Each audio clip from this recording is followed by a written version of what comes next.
BA प्रथम वर्ष में पॉलिटिकल साइंस में आपका स्वागत है। आज हम आपको एक नई अवधारणा बताएंगे जो कि शक्ति और सत्ता से जुड़ी हुई अवधारणा है। शक्ति, सत्ता, वैधता, ये तीनों एक दूसरे से जुड़ी हुई हैं। अब तक हमने जान लिया है कि राजनीति विज्ञान में शक्ति का अर्थ राजनीतिक शक्ति से होता है, और जब शक्ति को कानूनी आधार दे दिया जाता है तो शक्ति बन जाती है सत्ता। लेकिन शक्ति को कानूनी आधार या वैधता जिससे मिलती है, आज उसी चीज को जानेंगे कि वो वैधता क्या है या लेजिटिमेसी क्या है, कानूनी रूप क्या है। जब हम जानते हैं कि जब शक्ति को कानून का रूप दे देते हैं तो शक्ति क्या बन जाती है? सत्ता बन जाती है। क्या बन जाती है बच्चों? सत्ता बन जाती है। अब वो सत्ता मिली किससे? वैधता से मिलती है। हर राजनीतिक व्यवस्था में वैसे तो वैधता का महत्व होता है, चाहे कोई लोकतंत्र हो, चाहे कोई राजतंत्र हो, कुलीन तंत्र हो, धनिक तंत्र हो, हर राजनीतिक व्यवस्था में वैधता का महत्व होता है। लेकिन सबसे बड़ी बात जो आपको जाननी है वो ये है कि लोकतंत्रात्मक शासन व्यवस्था में वैधता का महत्व सबसे ज्यादा होता है, क्योंकि लोकतंत्र का आधार ही वैधता है। लोकतंत्र टिका किस पर होता है? कानूनों पर। जहां राजशाही शासन में कानून कोई मायने नहीं रखते हैं, कानून राजा के आदेश ही कानून होते हैं राजतंत्र में तो। लेकिन लोकतंत्र में ऐसा नहीं होता है। लोकतंत्र में जो कानून का आधार होता है वो जन सहमति भी होता है। लोकतंत्र में कानून का आधार संविधान होता है, संसद के बनाए गए नियम होते हैं, कानून होते हैं। तो उसी चीज को जानना है कि वो वैधता क्या है। इस वैधता को हम औचित्यपूर्णता भी कहते हैं और इसको हम लेजिटिमेसी कहते हैं। अंग्रेजी में क्या कहते हैं? लेजिटिमेसी कहते हैं। अब ये अवधारणा बहुत प्राचीन अवधारणा है, पुरानी अवधारणा है। प्लेटो, अरस्तु के समय से वैधता पर विचार होता आ रहा है और आज तक इस पर विचार चल रहा है विद्वानों की कि वैधता क्या है। तो वैधता का सीधा सा अर्थ यह है कि ये शासकों और शासितों की एक प्रकार की सहमति हो गई, किसी राजनीतिक व्यवस्था का आधार हो गई।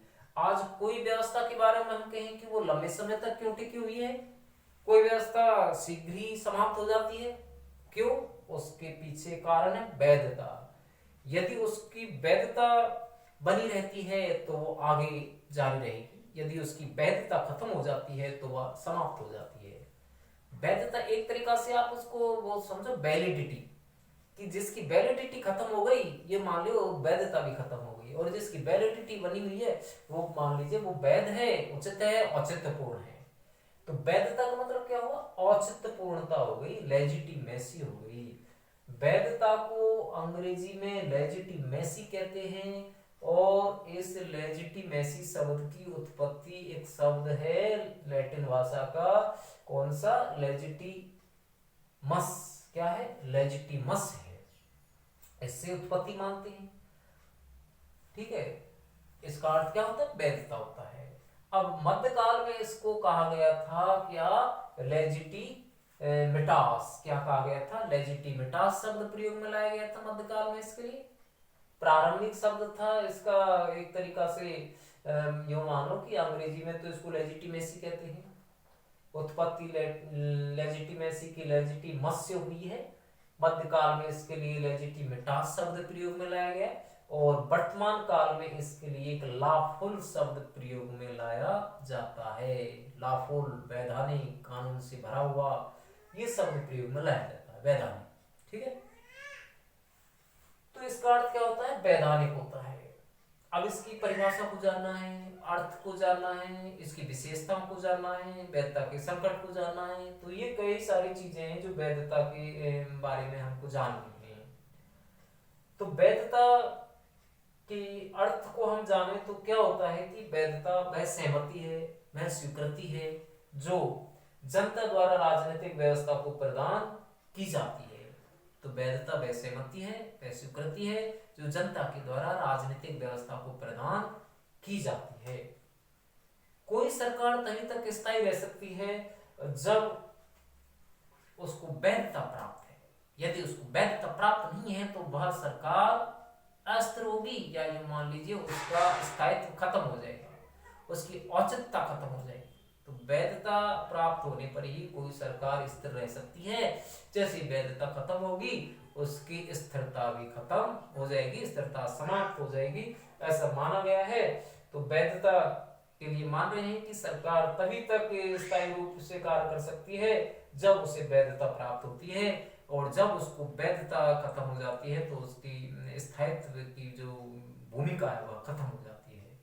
तो वैधता से सरकार स्थायी बनती है, यदि वैधता नहीं है तो सरकार का स्थायित्व समाप्त हो जाता है, ऐसा माना गया है।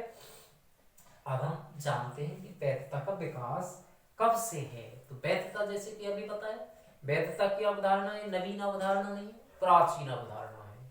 प्लेटो और अरस्तु के समय से वैधता पर विचार हुआ है। प्लेटो ने अपने आदर्श राज्य का जो आधार माना वो वैधता को ही माना था। अरस्तु ने भी माना है, अरस्तु ने विधि के शासन की बात कही है, कानून के शासन की बात कही है कि कानून का शासन उचित होता है। आदर्श राज्य में प्लेटो ने विवेक के शासन की बात कही, तो वो भी वैध माना है। विवेक बुद्धिजीवी व्यक्ति का शासन वैध है, ऐसा मान रहा है। प्लेटो ने विधि के शासन को वैध माना है। मध्यकाल को हम देखें, मध्यकाल 1012वीं शताब्दी के आसपास का समय, मध्यकाल की बात हो रही है यहाँ पर। मध्यकाल को देखें तो उस समय एक्विनास ने इस वैधता पर अपने विचार दिए। और हम देखें आधुनिक युग में देखें तो हॉब्स, लॉक, रूसो, ये समझौतावादी विचार हैं। इनके विचार वैधता पर आधारित हैं। हॉब्स जिसने निरंकुश राज्य की बात कही, लॉक जिसने सीमित राज्य की बात कही, रूसो जिसने लोकप्रिय प्रभुसत्ता की बात कही। तो इनके जो विचार हैं वो किस पर टिके हुए हैं? वैधता पर टिके हुए हैं। वैधता को इन्होंने अपने समझौता सिद्धांत में महत्वपूर्ण स्थान दिया है। अब हम बात कर लेते हैं उन लक्षणों की, उन विशेषताओं की जिन पर वैधता टिकी रहती है या जो वैधता के लिए आवश्यक होती है, उन विशेषताओं को जानना है।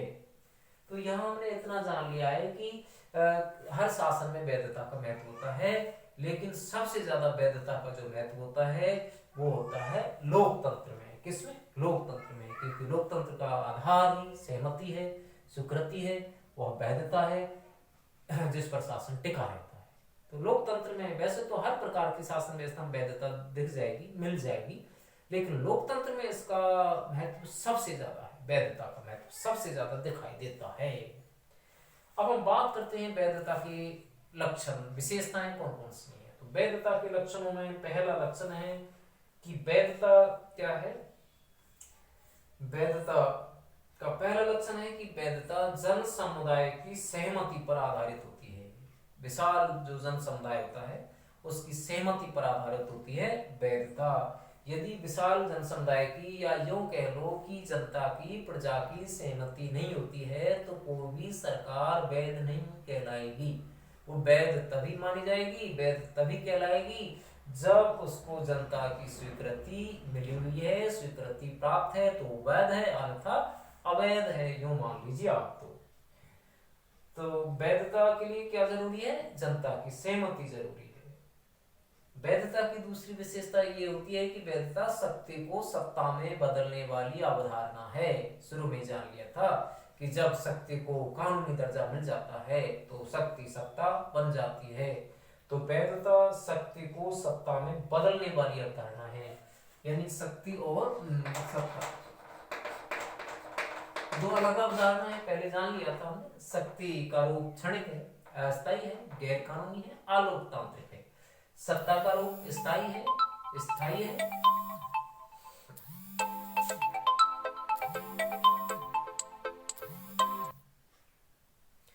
तो सत्ता का रूप कैसा है? स्थायी होता है विद्यार्थियों, और ये कानूनी भी होती है। सत्ता प्रभावशाली होती है, सत्ता दीर्घकालीन होती है, प्रभावशाली होती है, लोकतांत्रिक होती है। तो शक्ति और सत्ता की अवधारणा हम जाने। अब इन दोनों को जो जोड़ने का काम करती है वो कौन है? वैधता है। तो वैधता शासक और शासितों की सहमति का परिणाम हो गई। वैधता शक्ति को सत्ता में बदलने वाली अवधारणा हो गई। और है कि मूल और विश्वास पर आधारित है। वैधता जन समुदाय की सहमति पर, मूल्यों पर, विश्वास पर आधारित होती है। ये इस सहमति पर आधारित होती है कि जनता का विश्वास बना हुआ है। यदि जनता का विश्वास खत्म हो जाता है तो उस सरकार की वैधता भी खत्म हो जाती है। तो ये लोगों के मूल्यों पर, लोगों के विश्वास पर, लोगों की इस धारणा पर टिकी रहती है कि जनता का समर्थन होना जरूरी है। जनता का समर्थन नहीं है तो वो वैध नहीं मानी जाएगी, वो अवैध मानी जाएगी। ऐसा इस अवधारणा में माना गया है। और एक विशेषता और भी है कि सार्वजनिक कल्याण की भावना इसमें छिपी होती है। वैधता में सर्वजन हिताय सर्वजन सुखाय की भावना है। सबके हित की, सबके सुख की भावना है इसमें। ऐसा नहीं है कि किसी एक व्यक्ति के हित की बात हो, एक व्यक्ति की शासन व्यवस्था को अच्छा माना जा रहा हो, ऐसा नहीं होता है। इसमें विशाल जन समुदाय की सहमति आवश्यक है। और जब उसमें विशाल जन समुदाय की सहमति है तो ये विश्व कल्याण की धारणा पर भी आधारित है और एक सार्वजनिक कल्याण की भावना इसमें छिपी हुई है। इसमें सभी का हित छुपा हुआ है, सभी के हित को देख करके ही इसमें शासन चलाया जाता है।